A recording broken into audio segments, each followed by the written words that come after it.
Dos cafés para tres. Todos los miércoles de 22 a 24. Dos cafés para tres. Producción artística y multimedia, Marcelo Caputo. Producción general y conducción, Mario Sarli. Dos cafés para tres. Estamos presentando a la doctora Bernardita Salisniak. Bienvenida, Berna. Muchas gracias, Mario y Guillermo. La verdad es un gusto siempre estar en Dos Cafés para Tres, aunque siempre me prometen el café y nunca llega. Bueno, sí. Bueno, mira, yo te cuento, Bernardita. Cumpliremos. Él decía que cuando termine la pandemia íbamos a compartir claro, bueno, pero todavía no ha llegado, no, falta la voz oficial que diga se terminó la pandemia. Exacto. Y podemos compartir el café. Pero bueno, seguiremos esperando. Seguiremos esperando. Bueno, la doctora Bernardita Salisniak nos ha acompañado en otros momentos y siempre su voz reflexiva, que profundiza distintos temas de nuestro universo social. Va a tener una participación en una jornada de formación sobre la hidrovía y soberanía nacional, desde una perspectiva ético-política, desde los derechos humanos, ¿no? Sí, esa es la propuesta. Que me pareció muy interesante, porque pensar la hidrovía, pensar la soberanía, y también esta condición desde los derechos humanos me pareció muy interesante, y por eso quizás como comienzo contarnos un poquito del sentido de esta jornada que se va a hacer en Paraná, en la escuela Hogar Eva Perón, ¿no? Así es. Sí, se hace en un marco conmemorativo, aparte el aniversario de Vita y también de la misma escuela Hogar, ¿no es cierto?, de la escuela Hogar Eva Perón. Apunta estas jornadas, ¿no es cierto?, de formación, capacitación, de reflexión, a trabajar esto que, ha generado tanta polémica, que tiene tantos intereses en juego, que es tan controvertida. Hace unos días nomás hubo una renuncia, ¿no es cierto?, de un alto funcionario, y que ha sido objeto de amparos, de muchos cruces y debates. Y esto de abordarlo desde una perspectiva de derechos humanos me pareció muy interesante, porque se plantea, ¿no es cierto?, y se pone una centralidad diferente, es decir, no tanto la lucha de cuáles son los intereses económicos y políticos en juego, sino también cuáles son los intereses ético-políticos desde un enfoque de derechos. Y cuando hablamos de enfoque de derechos no podemos perder de vista, ¿no es cierto?, dentro de los derechos humanos, lo que tienen que ver con los derechos sociales y culturales, los derechos ambientales, ¿no es cierto?, que han sido reconocidos, porque muchas veces se piensa en derechos humanos y se sigue retrotrayendo a la imagen de las libertades de prensa, de palabra, las libertades siempre caemos en esa físicas, y no nos civiles, políticas, ¿no es cierto?, el derecho al voto y demás, y nos olvidamos de que esa integralidad que implica los derechos humanos con esas dimensiones culturales, ambientales, espirituales, ¿no es cierto?, que conllevan a pensar cualquier cuestión desde otros puntos de vista, desde otros abordajes. Bueno, con eso están inscribiendo a esta jornada que está tan asociado a estos intereses, a estas disputas en pugnas, en donde no termina como de visualizarse con claridad la condición de la soberanía, ¿no?, para esta vía, este corredor vial que atraviesa nuestros ríos, el río Paraná, pero sobre todo atraviesa con mercaderías que van, que vienen, que tienen, la producción de un país, de otro país, y que llegan a puertos para transitar los mares y llegar a otros países. Entonces, allí se juegan los intereses económicos y esta pugna que no termina, quizás para el común de la gente, de clarificarse. ¿Por qué no termina siendo verdaderamente parte de nuestra soberanía. Estas imágenes deberían ser Claro, la gente, porque la gente aplica lógica, o sea, esto está en Argentina, esto es nuestro, esto está en la provincia, ¿cómo no es nuestro? ¿Cómo no tenemos nada a cambio por utilizar justamente nuestra región, nuestra zona? Es lo que habla el común de la gente, lo que se pregunta. Bueno, el común de la gente en realidad es el río Paraná para nosotros, nosotres, es un río, ¿sí? Es todo una representación, sobre todo para entrerrianos, santafesinos, santafesinas, mismos correntinos, correntinas, paraguayos y parte del Brasil también. Digo, el río Paraná es como para nosotros aquí el Uruguay, ¿sí? Donde sin ello no seríamos nosotros. Entonces tiene que ver con un significado mucho más profundo, que tiene que ver con nuestra cultura, que tiene que ver con nuestro hábitat, que tiene que ver con nuestro orgullo también, en cuanto al potencial que tenemos con el agua. Pero como decía recién Mario, ¿no es cierto?, siempre fue también el río Paraná, ¿sí?, una disputa de intereses desde el principio de la colonización, ¿sí? O sea, cuando se invaden estos territorios y se pretende el exterminio de nuestros pueblos originarios y demás, los intereses eran justamente el generar esa tremenda vía navegable, ¿no es cierto?, que era el Paraná y toda la cuenca en realidad del Plata, Paraguay, Paraná, y también parte del Uruguay, el Río de la Plata. Y fue objeto de grandes disputas y luchas intestinas, donde también estaban los intereses de la ganadería puestas allí, los intereses de la salida de los yerbatales del Paraguay y Corrientes, donde la guerra de la Triple Alianza tuvo que ver el tema del Paraná, o sea, como vía navegable fue central en esa terrible, ¿no es cierto?, ese terrible episodio de nuestra historia, y que hoy en día, así como nombré la ganadería más atrás, hoy en día el tema de la soja, ¿sí?, y la instalación en toda esa cuenca de lo que con un grupo del doctorado que estamos cursando en un seminario le llamamos la República Unida de la Soja, que no es un título que inventamos nosotros, nosotras, sino que fue una publicidad de Syngenta, es decir, de una de las empresas más grandes sojeras multinacionales instaladas en nuestro país, y que se ha disputado junto con otras empresas, ¿no es cierto?, el territorio, volviéndonos un espacio agroexportador, ¿sí?, sometiéndonos a una posición desigual en el mercado mundial, porque nos vuelve a primarizar el tema de la soja en los 90, después de haber destruido todos los organismos de control, después de haber destruido toda la soberanía también económica de nuestro país. Imagínate que se sometió hasta la moneda, ¿sí?, el peso al dólar. Entonces, todo eso tuvo consecuencias.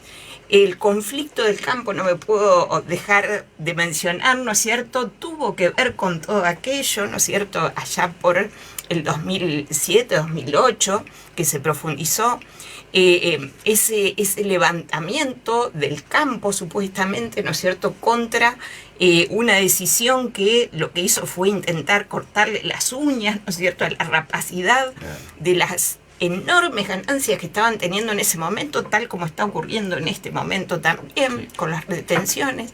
A Lugo, ¿sí?, del otro lado de la frontera, le costó el gobierno, después fue a Dilma, y todo tuvo que ver en gran parte con esos territorios y ese control económico que afecta a la soberanía de los países por los grandes intereses transnacionales. Entonces, nuestro río con la hidrovía podría llegar a convertirse en un no río, ¿sí?, simplemente en una vía navegable. Por un lado, porque la contaminación que se está produciendo, ¿sí?, es tal y que se podría multiplicar excesivamente en el caso de que la hidrovía se lleve adelante sin los controles, sin el saneamiento, sin la participación popular tal como se está queriendo hacer, sumado a que se está demostrando, ¿no es cierto?, en esa puja de intereses algunas debilidades. Entonces, desde los movimientos sociales, desde los movimientos ecologistas y hoy desde la perspectiva de derechos humanos, también los movimientos de derechos humanos tendríamos que estar alzando la voz, ¿no es cierto?, en función de eso, para que se puedan establecer y avanzar con políticas claves en un sector estratégico, territorial, no solamente nuestro país, sino que también abarca a nuestros hermanos brasileños y paraguayos. Y en este sentido, ¿los otros países cómo están? ¿Participan? ¿Tienen interés realmente en solucionar estos inconvenientes? Digo, porque hay que hacer estos estudios del daño que se está produciendo, y no solamente de ahora, ya desde hace años, y que se va acrecentando aún más en los últimos tiempos. Bueno, fíjate porque, vos digamos, que... porque sí. acá en la Argentina, bueno, lo podemos solucionar, quizás, pero ¿y si siguen ocurriendo lo mismo en otros países? Esto me parece que es algo conjunto. Totalmente. Esto se debe debatir en conjunto porque son territorios transnacionales los que están en juego, por eso yo arranqué de tan atrás, ¿no es cierto?, en la historia, para poder ubicarnos en la importancia que tiene y en esa necesidad que ya existen, organismos internacionales, transnacionales, transfronterizos de los países involucrados, donde han abordado el tema de la cuenca del Paraná. Lo que pasa que, bueno, depende del signo político que esté al frente, depende de las presiones que hayan. Hemos pasado del contrabando ganadero, ¿no es cierto?, del siglo XIX al contrabando sojero de este siglo, ¿no es cierto?, y en proporciones inimaginables para las personas en las que no estamos participando de esa cuestión. Claro, porque esto está dando cuenta de que a través de esta hidrovía, bajo controles que no responden a la soberanía, han cruzado y han salido mercaderías que no cumplieron con todas las condiciones de las contabilidades. Si entramos en ese tema... Todos los días, Aníbal Fernández, están desbaratando, ¿no es cierto?, situaciones de contrabando. Claro. Los puertos, nuestros puertos, no son nuestros. Claro. Nuestros ríos, nuestras vías navegables no son nuestras, están controladas por empresas transnacionales. Entonces, por eso los países involucrados, ¿no es cierto?, deben avanzar en conjunto, y lo han intentado hacer, claro que lo han hecho, y por eso contaba, ¿no es cierto?, eso del conflicto que le llamamos del campo aquí en Argentina en el 2008, ¿no es cierto?, cuando también a Lugo le dan el golpe parlamentario, porque justamente los intereses en pugna son muy fuertes, ¿sí? Cuando hablas de los intereses, Bernardita, sí, rápidamente me acuerdo, la bajante, bueno, ahora medianamente tanto el río Uruguay como el río Paraná han comenzado a crecer, lluvias en el norte y demás, pero bueno, hasta hace poco teníamos muy bajo el río Paraná y se estima de que va a continuar el río Paraná con estas bajantes históricas. Estos grandes intereses que han hecho en los últimos tiempos, y bueno, vamos a hacer un estudio, le han ofrecido a la República Oriental del Uruguay instalar un puerto aquí cerquita de la represa de Salto Grande, un poquito más allá, en nuestra región, para ver la posibilidad de utilizar el río Uruguay. Obviamente no va a ser lo mismo que el Paraná, porque acá no vamos a poder llegar al mar, pero sí en el traslado hacia el norte, que es realmente fundamental. Sí, bueno, pero y esto se debe a los grandes intereses económicos. Sí, o sea, no nos sirve el Paraná porque bajó. Bueno, nos vamos al Uruguay. De una hidrovía en el Uruguay, Estuvimos ahí, estaban todos los cañones apuntados, ¿no es cierto?, a hacer una hidrovía también en el río Uruguay. Entonces, que hayan habido grandes incendios en toda la región, ¿no es cierto?, en toda la cuenca, que hayan habido estas bajantes del río, que hayan habido tremendas contrabandos, son indicadores de que hay algo que no funciona en nuestra soberanía, ¿no es cierto?, y que tenemos que fortalecernos y poder avanzar y poder intentar, ¿no es cierto?, revertir 200 años de historia. ¿sí? 200 años de historia, un poco más. Entonces, el hecho es también, bueno, esa reversión, ¿en qué dirección podría ser? ¿Sí? O sea, solamente va a ser en cuanto el Estado, los Estados van a participar de la repartija de todo aquello y seguir con un extractivismo que es suicida, porque eso implica millones y millones de kilolitros, ¿no es cierto?, de glifosato en el río Paraná, con todo el daño que va a implicar, ¿no es cierto?, para toda la producción ictícola, y está produciendo, con todo el daño que va a generar el dragado, ¿no es cierto?, que va a ser remoción de todo lo que está sedimentado allí, es decir, la poca defensa que ha tenido el río, ¿no es cierto?, es tirarlo hacia el fondo, ¿no es cierto?, y bajarlo, bueno, eso se va a remover, digo, o sea, bueno, ¿cuáles van a ser las consecuencias para nuestra diversidad y para nuestra población esa obra si no se realiza, ¿no es cierto?, con los controles, con los tiempos, con los cuidados que tiene que hacerse? Y además, si eso va a redundar en que, como dijo la vicepresidenta, ¿no es cierto?, 4 vivos se llenen de plata, ¿no es cierto?, y el resto quedemos mirando la fiambrera. Ahora, siendo un tema, a medida que lo vas desarrollando, apreciamos la hondura que tiene y las consecuencias negativas, las consecuencias... Tremendamente complejo, claro. Mario. Y viendo esto, digo, hay un desacople entre la problemática severa, lo que diríamos como diagnóstico grave, si tuviéramos un diagnóstico es una situación grave, y está desacoplado de la conciencia de la gente. Sí, no sé si tanto. Yo creo que lo que falta es más información genuina y el entender, ¿no es cierto?, de que estamos todos, todas y todes, ¿no es cierto?, que tenemos un interés común en este caso. O sea, no es cuestión de simplificar, ¿no es cierto?, extractivismo contra ecologismo, población contra capital o Estado contra capital. Digo, o sea, yo no creo que ese sea el camino, ¿no es cierto?, simplificar y armar bandos.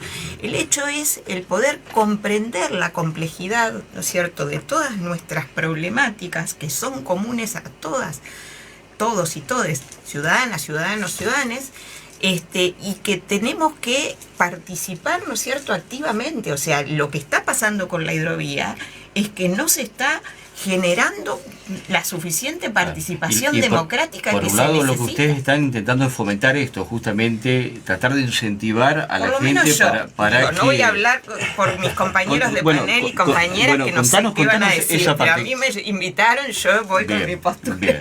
Pero, ¿y quiénes más pero van a bueno, participar? es una perspectiva. Claro. Sí, ¿quiénes van a participar de esta reunión?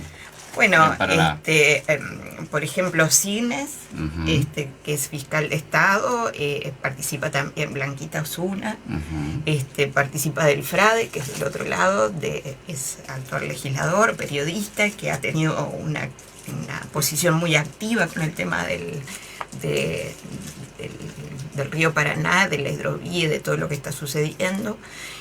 Podrían haber muchísimas más, pero realmente la idea es poder, también porque nos habilita la conmemoración, ¿no es cierto? O sea, evita si tenemos una imagen de ella, ¿no es cierto?, ha sido lo más radicalizado, ¿sí?, en cuanto a la lucha por la soberanía nacional y a lucha por los intereses del pueblo. Digo, o sea, después podemos decir un montón de otros aspectos, pero no podemos negar que todo su esfuerzo en los jóvenes años, ¿no es cierto?, que le tocó estar al lado del presidente, de Perón, ha sido, ¿no es cierto?, esas luchas, y donde, por eso digo, nos habilita, porque tenemos desde dónde mirar también estas cuestiones. Por eso, en este mirar y en este propiciar la involucración de la ciudadanía, la participación, agitar este cierto adormecimiento, digo, porque no sucede lo mismo cuando hay hechos como hemos visto en nuestro país, cuando la minería procura tomar territorio y hay planes de extracción, bueno, con toda la diríamos, con toda esa propuesta generosa que hacen las empresas y la ciudadanía del sector, de la región, sabe que no es así, que hay secuelas muy negativas y se han parado de manos para no permitir que ingresen los camiones, para que ingrese la empresa a hacer la tarea, ¿no? Claro, pero realmente la gente allí conoce porque sí, trabaja allí, conoce realmente de primera mano los daños. Sí, pero digo, o sea, es la diferencia, me parece. En los humedales, digo, ha habido permanentes manifestaciones, ¿sí? Que no se están dando a conocer, digo, o sea, el puente Rosario Victoria, digo, o sea, ha habido paros y cortes, ¿no es cierto? Ya, no sé, deben haber habido como 5 en el año, digo, aún en pandemia hubieron manifestaciones grandísimas frente a algunos de los aspectos, ¿no es cierto?, que estábamos comentando, la contaminación por agrotóxicos, los incendios de las islas, digo, que tiene todo que ver, o sea, no son cuestiones que son aisladas y que no tienen absolutamente nada que ver con esto de la hidrovía, tienen que ver. Entonces, el hecho es que ojalá pudiéramos unificar las luchas sociales, ¿no es cierto?, con las luchas políticas y las luchas de los derechos humanos para poder fortalecer, ¿no es cierto?, una dirección y poder imponer una participación democrática, ¿no es cierto?, que por derecho nos corresponde. Lo que pasa que, claro, nos ha tocado distintas situaciones, ¿no es cierto?, que han hecho que aparentemente, ¿no es cierto?, haya una desmovilización, un desentendimiento, una ausencia de interés al respecto, pero en realidad los movimientos ecologistas, los movimientos de los pueblos indígenas, los movimientos de mujeres, digo, o sea, hace muchos años que vienen denunciando, ¿no es cierto?, una cosa u otra, ¿no es cierto?, que son parte de toda la cuestión. Entonces, la obra de la hidrovía no es un hecho aislado, ¿sí?, sino que tiene que ver con todo esto que estamos hablando. O sea, no habría hidrovía si no se hubieran producido incendios y estuvieran seguros, ¿no es cierto?, de que ahí van a plantar y van a sacar producción por ahí, digo, o sea, a ver, entonces no son cuestiones aisladas. Claro. Bueno, este compromiso, Berna, viene creciendo, ¿no? Tu involucración, tu compromiso, tu militancia feminista y tu militancia en el partido, permanentemente, en el Partido Humanista, ¿no? Permanentemente te expones y propones que se activen estas conciencias y esta movilización. Quizás das también una explicación que a todos nos resulta, me parece que necesario atender, ¿no? Que tiene que ver con que hay movimientos, con que hay movilizaciones, con que hay expresiones de oposición a estas condiciones de malestar para la ciudadanía, con secuelas que quizás no sean tan visibles, pero que van a llegar, esas secuelas negativas. Y por otro lado hay una invisibilización, es decir, no adquiere la visibilidad necesaria para promover mayor conciencia, ¿no? Entonces se producen situaciones de protesta, situaciones de reclamos, y si esto no adquiere relevancia, porque bueno, los medios también tienen sus intereses y no quieren mostrar estos reclamos, ¿no? Entonces esto es lo que hace que una preocupación que tengo, que hay una conciencia social que no termina de tener la fuerza suficiente, a pesar de, digamos, sí, tal cual. Que lo tiene, y hay medios que se oponen. Y esto otro que quizás es lo que reclamamos también, nuestros gobernantes, que tienen una visión en donde el concepto de soberanía, el concepto de integración, el concepto de derechos humanos, el concepto de proteger el medio ambiente, son portadores de esta idea, no están siendo ejecutadas como esperamos. Totalmente, porque quizás este sea también exacto, un punto y es crítico, parte ¿no? del asunto, ¿no es cierto?, de la complejidad de las relaciones de poder también. Claro. Entonces, a ver, no es lo mismo tener un Lula en Brasil que un Bolsonaro, digo, o sea, no es lo mismo alguien que decide y agita, ¿no es cierto?, a la quema del Amazonas, del Mato Grosso y parte de nuestra cuenca, ¿no es cierto?, que alguien que defiende de alguna manera, ¿no es cierto?, los recursos, los pueblos originarios y demás, y las poblaciones, y que iba, sí, no pudo llegar, ¿no es cierto?, pero estuvo en la mesa de discusión la reforma agraria en Brasil, ¿no es cierto?, de Lula y de Dilma, estuvo sobre la mesa en la de Lugo, ¿sí? No así tanto aquí, claro. ¿sí? Aquí fuimos incluso más moderados porque era el tema de, bueno, a ver, el Estado si participaba o no participaba en la repartija, ¿no es cierto?, de las grandes ganancias que hubo el conflicto, pero sí hay innumerables movimientos sociales que siguen siendo pequeños, como no quería desacreditar lo que decías, ¿no es cierto?, que no hay conciencia. Sí, no está masificada, no está generalizada. Hay movimientos puntuales, ¿no es cierto?, que vienen movilizándose, y era lo que yo quería por ahí destacar, pero que sí, sigue siendo, ¿no es cierto?, invisibilizado, acallado, y parte de lo que nos marca la dirección, lo que nos genera una impronta y una alternativa, pero que sigue siendo, ¿no es cierto?, todavía una promesa, ¿no? Sí. Una promesa, una ilusión. Sí. Todavía seguimos recayendo, ¿no es cierto?, ciclo tras ciclo, en la modernización de lo arcaico, la arcaización sí. de lo moderno, ¿no es cierto?, que queremos pasar a otra historia, a otro mundo, y el orden mundial, ¿no es cierto?, nos sigue imponiendo y volviéndonos esos territorios primarizados, explotados, subyugados a los intereses del capital mundial. Entonces, antes era con el modelo agroexportador, ¿no es cierto?, y después los commodities. Entonces pasamos del consenso de Washington al de los commodities. Bueno, esas cuestiones yo creo que como ciudadanos, ciudadanas, vuelvo a decirlo, debemos estar más atentos, atentes, alertas y poder involucrarnos. Claro que son 10.000 frentes, ¿sí?, los que tenemos, pero bueno, esa es la sociedad, es el momento histórico que nos toca vivir, digo, o sea, no nos tocó estar 1500, ¿no es cierto?, donde nos masacraban y nos esclavizaban, digo, nos toca en este momento y tenemos parte de responsabilidad. Y tenemos una gran responsabilidad, diría, porque, bueno, estamos pensando en dejarle el futuro a nuestros hijos, a nuestros nietos, y si no nos ponemos a trabajar rápidamente o no tomamos conciencia, esto va a seguir avanzando. Totalmente, no, esa no cuestión... se va a detener, y nosotros no lo vamos a ver, pero sí lo van a pagar, o van a pagar la consecuencia las generaciones que nos siguen. Exacto. Vuelvo a los derechos ambientales, ¿sí? Los derechos...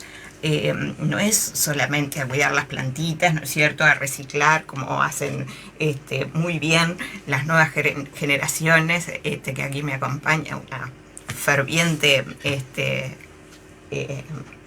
líder del reciclaje. Uh-huh. Digo, pero no es solo eso, ¿sí? No es solo eso, tiene que ver con el poder generar un desarrollo sustentable, ¿no es cierto?, que tenga en cuenta las nuevas generaciones. Entonces, los derechos tienen que ver lo intergeneracional, tiene que ver esto de pensar en el futuro, y con los altos niveles de contaminación, los altos niveles de extractivismo, los altos niveles de saqueo de nuestros recursos naturales, de avasallamiento de nuestras diversidades y poblaciones, porque digo, así como nos estamos contaminando porque el agua va a llegar un momento que hay que ver si se va a poder potabilizar, ¿no es cierto?, con estos niveles de concentración de glisfosfato, pero también nos rocían, ¿no es cierto?, en las escuelas, los campos, las poblaciones, digo, y tenemos pueblos enteros llenos de cáncer con esas situaciones, y es algo que no se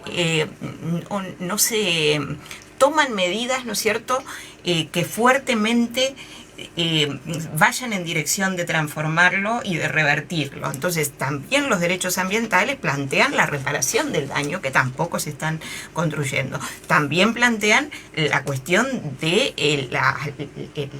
el consentimiento libre e informado de las poblaciones frente a los negocios y las empresas y los emprendimientos agroindustriales, mineroindustriales, como también marcabas, que se realizan. Entonces, todo aquello debe ser parte de nuestra diaria discusión y de poder establecer estrategias que fortalezcan a los gobiernos nacionales y populares para que puedan realmente en algún momento doblarles la muñeca al gran poder y al gran capital, y ojalá sea en integración latinoamericana, en integración de los países plurinacionales, como está proponiendo Evo con la RUNASUR, ¿no es cierto?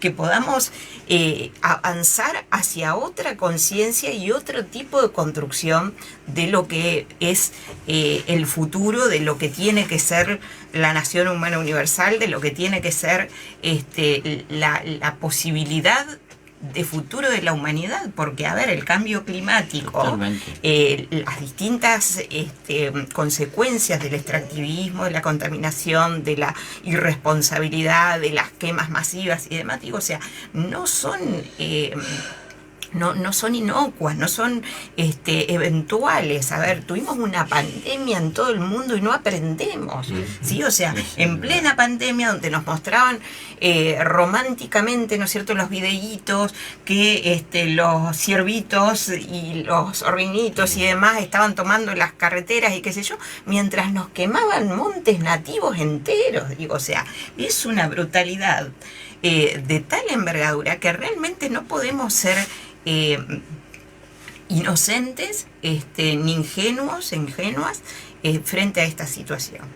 Si en el 1500 el avasallamiento era sobre el cuerpo de las personas, hoy este avasallamiento tomó un formato que no pasa directamente sobre el cuerpo, pero pasa sobre el territorio, sobre el ambiente, sobre la producción con sustancias que dañan, que generan cáncer. A la larga, es un modo de avasallamiento, es un modo de avasallamiento, un avasallamiento, ¿no? Bueno, Bernardita, la verdad que escucharte siempre nos ayuda a pensar, nos ayuda también a ver con más claridad algunos de los temas que nos acompañan día a día y sin embargo no tienen la no puede con su gente. Ya vino había prometido quedarse allá, pero vino a saludar. Bueno, decía que esto nos ayuda a pensar y nos ayuda a entender dónde están los aspectos graves de nuestra convivencia con los intereses económicos que están por encima de todos nosotros y que tienen ese dominio de avanzar y de hacer, y nosotros seguimos yendo a nuestra casa, al trabajo, a nuestra vida familiar, y sin embargo no, y aparte nos metemos en discusiones que en realidad son de ellos, ¿sí? Y que nosotros no tenemos, pero ni una migaja de todo aquello que se discute. Hoy en la mañana, sin embargo, no discutimos de estas cuestiones. Eso, justamente. Nos ponemos a pelear y discutimos y nos enojamos por algo que nosotros no tenemos. A ver, no es que no tenemos nada que ver. No tenemos nada a cambio. Claro. O sea, no tenemos ningún interés. Pero claro. Somos el pato de la boda. Y bueno, y acá en este caso, el interés que sí, que la gente se debe comprometer es por cuidar lo nuestro, por proteger lo nuestro, por defender lo nuestro y por defender nuestra soberanía, nuestra región, que es la que le vamos a dejar a nuestros hijos y a nuestros nietos. Pero hay que seguir incentivando, Bernardita, de esta manera, para que la ciudadanía se compromete y principalmente para que vaya conociendo. Muchas veces quizás no lo hace por falta de conocimiento.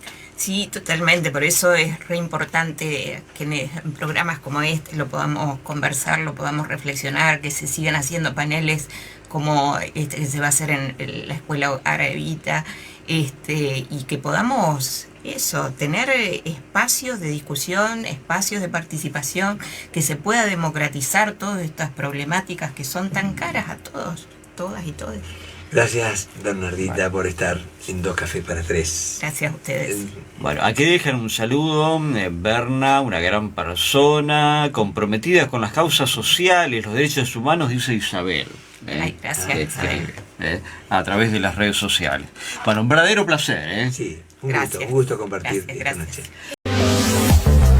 Dos cafés para tres. Todos los miércoles de 22 a 24. Dos cafés para tres. Producción artística y multimedia, Marcelo Caputo. Producción general y conducción, Mario Sarli. Dos cafés para tres.